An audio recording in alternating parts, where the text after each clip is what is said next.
السلام علیکم پیارے بچوں، میں آج لائی ہوں آپ کے لیے ایک مزیدار سی کہانی جس کا عنوان ہے ٹیرا درخت۔ آئیں اپنی کہانی کا آغاز کرتے ہیں۔ شہر سے دور ایک جنگل تھا۔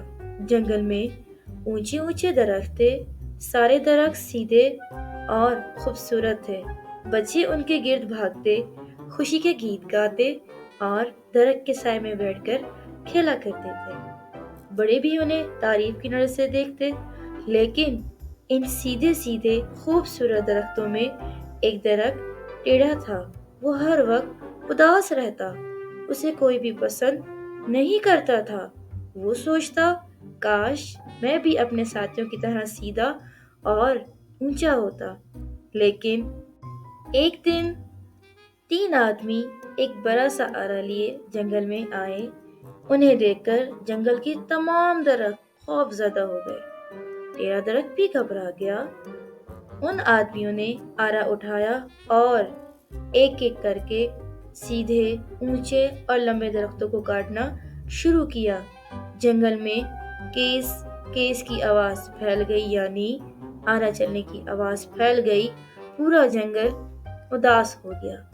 دیکھتے ہی دیکھتے انہوں نے سارا جنگل ویران کر ڈالا۔ درخت کوئی بھی نہ چھوڑا، ہر درخت کو کاٹ ڈالا۔ لیکن وہ ٹیڑھا درخت سارا ماجرا دیکھتا رہا اور خوفزدہ بھی تھا، اداس بھی تھا کہ یہ آخر ہو کیا رہا ہے۔ پھر ان لوگوں نے درخت اٹھانے شروع کیے، لیکن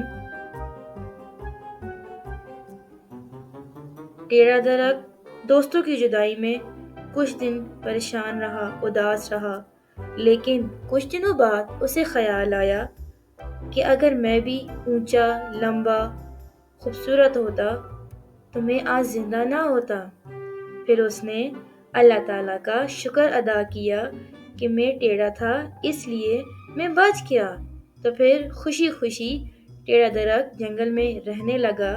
تو بچوں، ہمیں نتیجہ یہ ملتا ہے کہ ہمیں ہر حال میں اللہ کا شکر ادا کرنا چاہیے، چاہے ہم جس حال میں بھی ہوں، کیونکہ مایوسی گناہ ہے۔